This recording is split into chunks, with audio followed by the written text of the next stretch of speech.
جاء الحق وساق الباطل باطل کو ہے جڑ سے مٹانا میں تو نبیوں کا وارث ہوں ہر منکر سے ہے ٹکرانا. السلام علیکم ورحمۃ اللہ وبرکاتہ.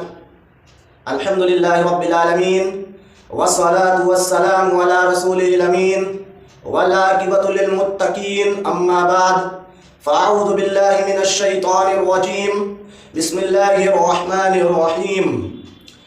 لقد کان لکم فی رسول اللہ اسوۃ حسنہ.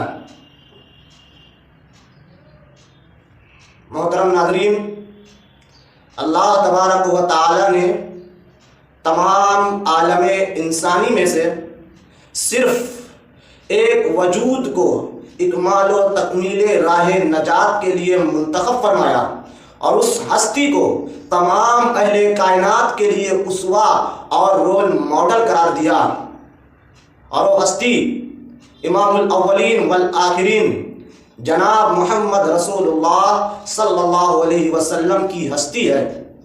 اسی لیے میں نے مناسب خیال کیا کہ اس وجود اقدس کی حیات مبارکہ سے چند نمونے برائے اصلاح امت منتخب کیے جائیں تاکہ ہم ان نقوش پر گامزن ہو کر فلاح دارین سے مستفیض ہو سکیں. حضور پاک علیہ السلام 12 ربیع الاول بروز دوشنبہ 1 عام الفیل بمطابق 22 اپریل 571 عیسوی کو اس کائنات میں تشریف لائے.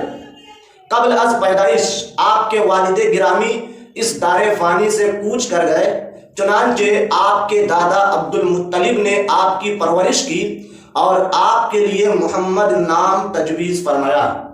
والدہ نے آپ کا نام احمد رکھا. ابھی 4 ہی برس گزرے تھے کہ والدہ کا انتقال ہو گیا اور اس حادثے کو تقریباً 2 برس بیتے کہ دادا عبد المطلب بھی داغ مفارقت دے گئے. چنانچہ نبی کائنات علیہ السلام کی طفولیت کا زمانہ یتیمی کے سائے میں گزرا. باوجود یتیمی کے اخلاق حسنہ و عادات مطہرہ کی وہ نقوش چھوڑے کہ جن پر گامزن ہو کر ہمارے بچے زندگی کے ہر گوشے میں اور زندگی کے ہر ناحیے میں ایک مثال قائم کر سکتے ہیں. حضرت ابو طفیل رضی اللہ تعالیٰ عنہ بیان کرتے ہیں کہ ہم نبی کریم علیہ السلام کی رفاقت میں بیٹھے ہوئے تھے کہ اتنے میں ایک عورت آئی. نبی کائنات نے ان کے لیے اپنی چادر زمین پر بچھا دی. وہ عورت اس پر بیٹھ گئی. جب وہ چلی گئی تو ہم نے دریافت فرمایا اللہ کے نبی یہ کون تھی؟ نبی کائنات نے ارشاد فرمایا یہ میری رضائی ماں تھی. اللہ اکبر! یہ تھا احترام ایک رضائی ماں تھا. تو سوچو اور غور کرو کہ اگر آپ کی حقیقی ماں حیات ہوتی تو نہ جانے آپ ان کا کس قدر احترام کرتے، نہ جانے آپ ان سے کتنی محبت کرتے. اس واقعے کو امام ابو داؤد نے سنن ابی داؤد کے اندر نقل کیا ہے. اسی طرح جب مائی حلیمہ آپ کے پاس تشریف لاتی تو آپ ان کا بہت احترام کرتے، بڑی عزت فرماتے اور میری ماں کہہ کر اپنی جگہ سے اٹھ کھڑے ہوتے. اور شانہ مبارک پر پڑی ہوئی چادر جس کا تذکرہ رب کائنات نے اپنے کلام مجید میں یوں فرمایا یا ایھا المزمل، اسے ان کے لیے زمین پر بچھا دیتے.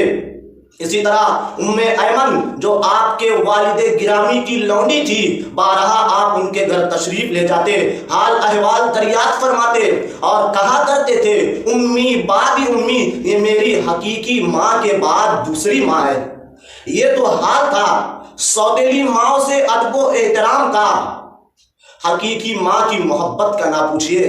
اس زمانہ نبوت میں جب والدہ کی قبر سے گزر ہوا تو ماں کی یاد میں منٹوں آنسو بہاتے رہے. یہ ہے سید البشر والملائک کے بچپن اور جوانی کے چند مختصر حالات، اور یہ ہیں امام الثقلین کے طفولیت اور اس دار فانی کے سب سے زیادہ فرما بردار اور اطاعت شیار بیٹے کی داستان.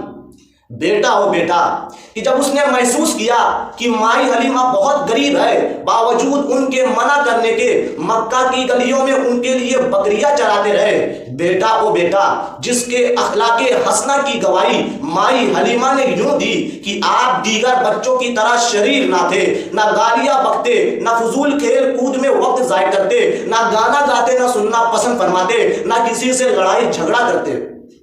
اور آپ کے چچا جناب ابو طالب نے آپ کے اخلاق حسنہ کی شہادت ان الفاظ میں دی: لم ار منہ قذبۃ ولا ضحکن ولا جہلتن ولا وقفا مع الصبیان، کہ میں نے زمانہ طفولیت میں بھی آپ کو کبھی جھوٹ بولتے ہوئے نہیں دیکھا، کبھی کسی سے ہنسی مذاق کرتے ہوئے نہیں دیکھا، کسی قسم کی کوئی جاہلانہ بات آپ سے سرزد نہ ہوئی، اور آپ نے بازاروں اور آوارہ لڑکوں کے ساتھ نہ کوئی راہ و رسم رکھی۔ اے فرزندان ملت اسلامیہ، تمہارے لیے آمینہ و عبداللہ کے بیٹے جناب محمد رسول اللہ صلی اللہ علیہ وسلم کی حیات طیبہ کے اندر بہت سے اسباق و دروس موجود ہے۔ اگر تم اپنے مستقبل کو روشن اور تابناک بنانا چاہتے ہو اور اپنی آخرت کو سنوارنا چاہتے ہو تو دنیا کے سب سے فرما بردار اور اطاعت شیار بیٹے جناب محمد رسول اللہ صلی اللہ علیہ وسلم کے نقش قدم کی اتباع کیو کرو۔ اللہ میں اس کی توفیق عطا فرمائے، آمین۔ وآخر دعوانا الحمدللہ۔